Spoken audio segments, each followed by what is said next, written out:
Will you accept the burden of this sacred armor? In the God Emperor's name, I will.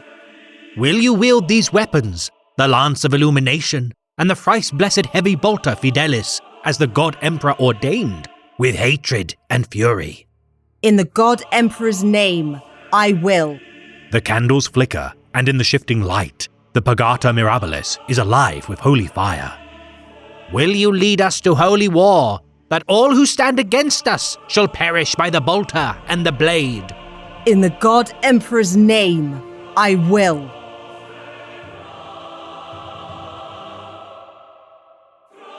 The Imperium of Man requires leaders of immense piety to prevent civilization from corrupting from within. Warriors, scholars, saints and bureaucrats, all claiming to know the best means to steer humanity from annihilation. Only those of the most incorruptible spirit have retained their authority in the grim darkness of the far future. For today, we shall elucidate the inheritor of the mantle of Abbess of the Adepta Sororitas, a position left vacant for centuries until a true inheritor of its pedigree was revealed. The Spear of Faith, Morven Vaal.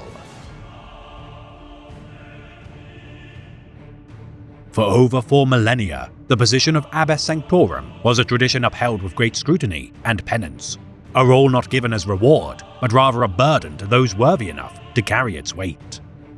Originally appointed to Alesia Dominica, patron saint of the sisterhood and founder of the Order of the Ebon Chalice, following her martyrdom after centuries of service, Sister Palmiro of the Order of the Holy Word would be the next to follow in her example during the 36th millennium. Initially declining the offer before embarking upon a pilgrimage to the world of San'Lior, with her return, Palmiro accepted her position and thus established the tradition that every one of her successors must likewise return from San'Lior to prove their worthiness and would be selected from among those sisters who least desired such a title. Ecclesiarch Equitus IX demanding that the prioress of each order elect each successor by majority of votes hereafter, though debates often lasted entire weeks, if not months of discourse. Until the 41st millennium, the position would be upheld. The final abbess of the time of ending being Sister Sabrina of the Order of the Ermine Mantle. The final elected abbess for many years did not return from her pilgrimage, trapped upon San'Lior for over a century, fighting agents of the Alpha Legion and demons of the Warp. Discovered by Saint Celestine, Inquisitor Greyfax, Custodian Longinus, and Marshal Armand Godshelm Montfort during the Battle of San'Lior, the Imperials galvanized the defenders' spirits, harnessing the holy church bell of the Emperor, whose chimes banished the darkness. Sister Sabrina remaining on San'Lior to perish, fighting her enemies. With the return of Celestine and her tales of the lost abbess-elect, the position was once again made available for a worthy candidate. The Order of the Argent Shroud, offering Celestian Superior Morven Vaal as their candidate, the Ecclesiarchy saw fit to elevate this young warrior to such a lofty position, not as a grand gesture, but rather a means of manipulation. Seeing her inexperience as an exploitable flaw to further its own ambitions, the clergy of the Adeptus Ministorum sought to control their abbess to fulfill their own wills by virtue of her youth and lack of political acumen. Yet as the Indomitas Crusade progressed, Morven proved to be anything but credulous, considering her promotion in silence, spurred suddenly and without consultation during the Resguard Purgation. Vaal left the assembled ecclesiarchal representatives without a response as she sought isolation in prayer. Meditating within the shrine of Saint Silvana for 3 days to decide whether or not to accept such a furtherance. With her return to her sisters, Vaal accepted the position of abbess, hastening the ascension of a new canoness to replace her, ignoring many ceremonies and rituals to do so. Making all haste to Holy Terra to survey her new responsibilities, Vaal, unlike any prior abbess, would not allow herself to be chained to the throne world, and instead took a proactive role in combating the foes of the Imperium, personally.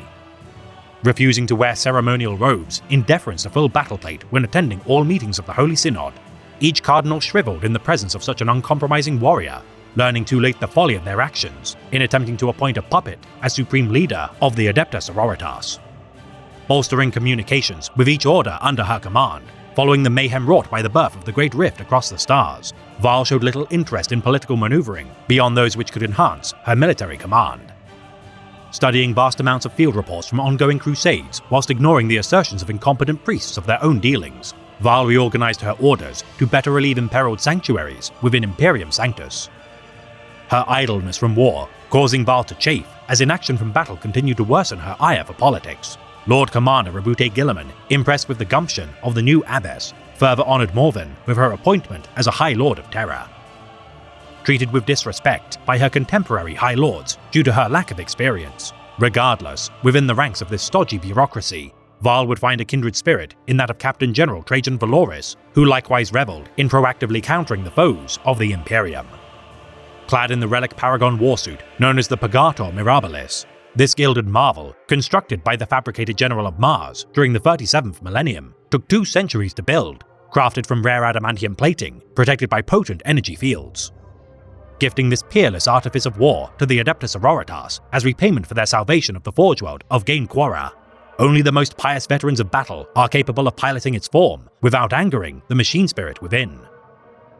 Armed with Paragon missile launchers on its shoulder guards, inscribed with verses from the Fede Imperialis, its underslung heavy bolter is paired with a heavy gun shield adorned with convent names, wielded easily by virtue of the armor's exoskeleton.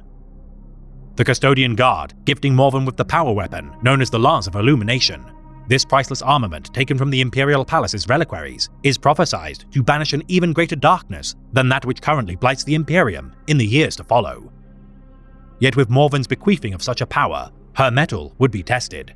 For as the forces of chaos grew bolder with the age of the Dark Imperium, Varl would face a foe which threatened to destroy her order entire.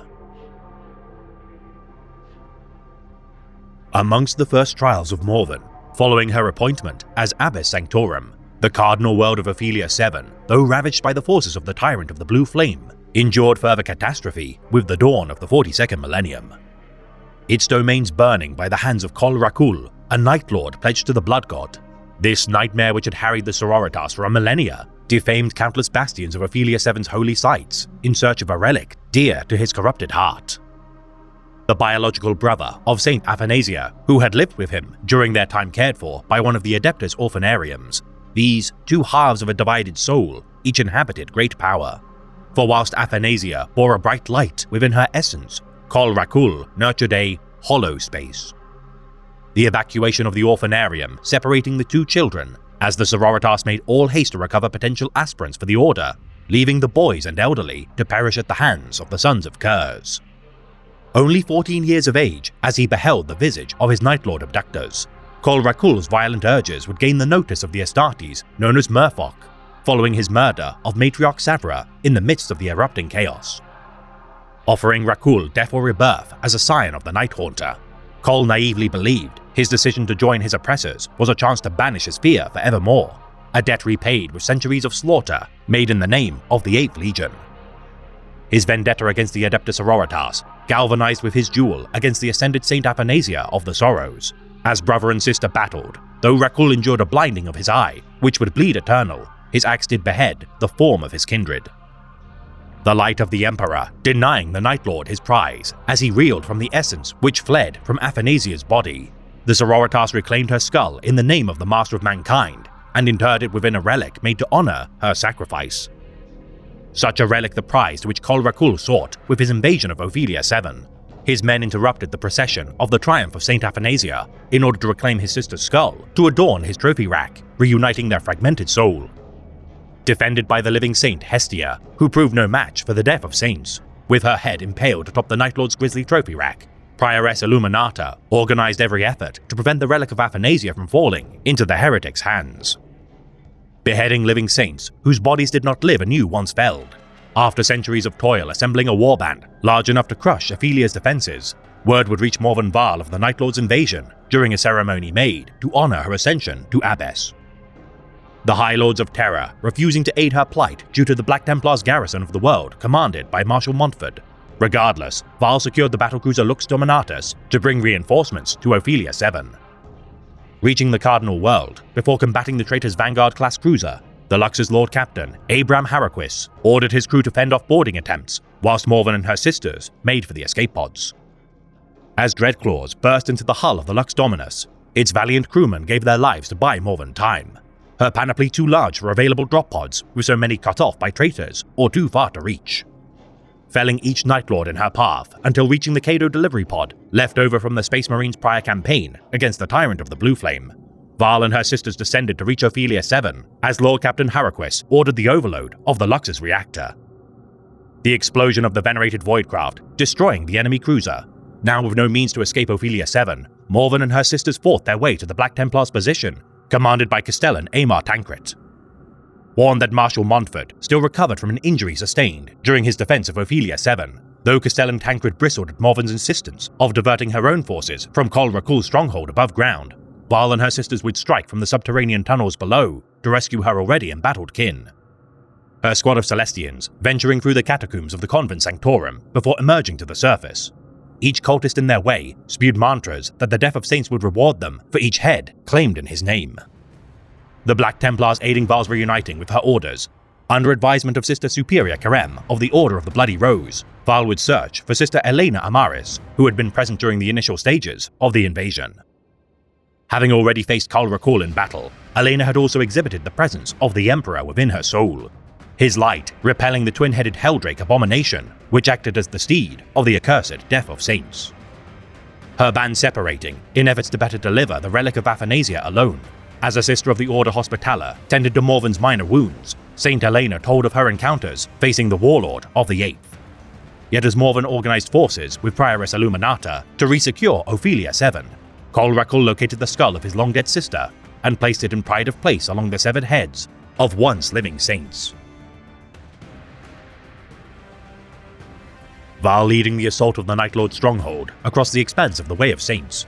As Templars Primaris and Firstborn alike galvanized her charge, orders of plenty of the Sisters of Battle lent their fury to the assault of the catacombs of Celestis. The Shrine Temple, capable of communicating with all other cathedrals upon Ophelia 7. Doubtless the Night Lords use such technologies to their own advantage to bypass the Sororitas' battle preparations. Reaching the position of Canoness Elsvetia, tasked with guarding the relics of St. Mina's Hope. As the sisters argued over their duties to the God Emperor, the Black Templars Techmarine Tiberius launched his Thunderhawk assault of the Helldrake. Aboard the vessel, Los Esset, alongside Dawn's Wrath, piloted by Techmarine Sibelian. Though their efforts inflicted a wound upon the beast, the Black Templars ultimately failed in their efforts to slay the abomination, as both warcrafts fell from the heavens, ablaze in hellfire. As Castellan Tancred and his Emperor's champion made their push through the catacombs of Celestis, their blades felled countless foes made in efforts to stall their advance. Kol Rakul denying Tancred's bellows to face him as explosives buried the Templars within. Redoubling his efforts despite the haze inflicted by the detonations, as Tancred gave pursuit of the Death of Saints, Morven and Elena cornered the heretic who ensured the Night Lord could not escape. Tancred's blade severing the skewer connected to St. Athanasia's skull, allowing Elena to secure the relic. Morven faced the arrival of the twin-headed Helldrake as the Death of Saints retreated. Castellan Tancred, slain by the beast. With all her effort, Morven pierced the mouth of the demon engine with the lance of illumination, casting its skull ablaze with holy light as scorching black fluid spilled from its head. Firing all her ammunition into the agape mouth of its remaining twinned head, though the Helldrake had been destroyed, a ragged cultist known as Penitent 867 would track down St. Helena and reclaim the skull with force. The silver reliquary of St. Athanasia's skull, retrieved from the combat made within Celestis, now returned within its confines, Morven would look with horror to see the severed head of Elena within. Penitent 867, having delivered her prize, relaying a message from her master, Kol reveled in his reclamation of Athanasia's skull, now emboldened to turn Ophelia 7 into a charnel house, and subsequently lead his warband to attack Holy Terror itself. Denying the girl, known only to herself as Lethe Fulman's The Release of Death. With the penitent confined, Val made preparations to commit their last stand within the Convent Sanctorum for the inevitable assault of the Chaos Hordes. Black Templar command now falling to Sword Brother Balian in the stead of Tancred. As the heretics made efforts to breach the Convent Sanctorum, blades became slick with traitor blood as bolters roared their hymnal of death.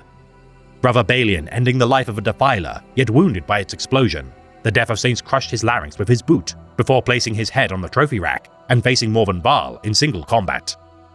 Blaming the Adepta for taking his beloved sister from him and turning her against him as a weapon of the Corpse Emperor, Morven knew she could not match his skill at arms, dropping her lance and grabbing him by the gorget. Firing missiles from her warsuit at point-blank range, the Death of Saints lay broken, both eyes, legs, and an arm lost. Morven surviving the blast, though it is unclear whether by chance or divine intervention, as she separated his head with the lance of illumination. Honoring St. Helena by keeping her head within the reliquary of Athanasia, Morven returned to the throne world to present the severed head of Kol Rakul to the High Lords of Terra, with the Ophelian Crusade now over. Rabute Guilliman congratulating her for her victory against such a nemesis of her order. The Avenging Sun requested Val to retake her seat upon the Council of Terra, now that her duty to Ophelia 7 was done. Though such a bastion of the Sisterhood was now reclaimed, wars of faith aplenty beckoned in the years to follow. Each incredible armament in Morven's possession, invaluable in her vanguard of the Imperial faith. Morven declaring a holy crusade to liberate the Philosopher's Belt from traitor oppression, departing from Terra soon after her return to lead such a campaign personally. Val's command staff now consisted of members of the Ordos Dialogus and Famulus to better compensate for her own lack of oration. Morven's dealings with generals, admirals, and planetary governors, never committing her own forces to war zones with no hope of victory. Val sees martyrdom as an end to duty and nothing more. The most senior leader of her Adepta, knowing she cannot be reckless in endangering her own life, lest she burden another with such a heavy mantle, Val would once again aid the Black Templars, reinforcing the Indomitus Crusade fleet Secundus' plight, led by Marshal Gaydon Heimdall. The Heimdall Crusade, though from the outset believed to be a combat doomed to perish in righteous glory, was nonetheless spared annihilation. Morven arriving aboard her flagship, the Martyr's Halo, deploying Sisters of the Order of the Argent Shroud to join the fray during the Battle of Vastoros as part of Battle Group Erastus. Black Templars and Sisters of the Order of the Ebon Chalice, Martyred Lady, and Bloody Rose, feeling their hearts stir at the sight of her gilded panoply. Marshal Heimdall declared Morven an avatar of the Emperor's favor, as martyrs aplenty gave their lives to face the heretic hordes of the Witch Empress, as Val fought beside the Crusade's Emperor's champion across the Nordenloft Bridge. Carving a path through Iron Warriors and World Eaters into the Jolvus Wilds to thwart the enemy's nightmare engine, months of conflict eventually culminated in an assault of the Witch Empress's palace, with Val at their spear tip. Standing beside Marshal Heimdall, Canoness Donicia of the Bloody Rose, and Baron Munstus of Night House Fidelator, the companions slew the Witch Empress and her demonic guardians in combat, forcing the heretic Astartes to flee. Aiding the Caradon campaign as commander of Battle Group Tarsus, during their assault on the world of Fathom, Morven defeated the Lord Discordant, Akharoth Zaid, in battle, inspiring her sisters to achieve new heights of martial prowess. Diverting Sisters of the Order of the Bloody Rose to combat High Fleet Leviathan upon the besieged planet of Ganawa within the Bastior subsector. Not even the most benighted regions of space are too perilous to deter the singular warrior of the God Emperor. Every war of faith launched by Val, drawing vast armies of pilgrims, fraternist militia, sisterly orders, and even pious Astartes such as the Black Templars to fight by her side. Few souls within the galaxy can muster such warriors to their banner, let alone in such numbers. Seeing herself not as a chosen exemplar of the Emperor, but rather a mere instrument of his will, Morven's duty to purge the horrors of the Void exceeds any petty need for glorious recognition, nor plaudits for each opponent of note felled by her hand.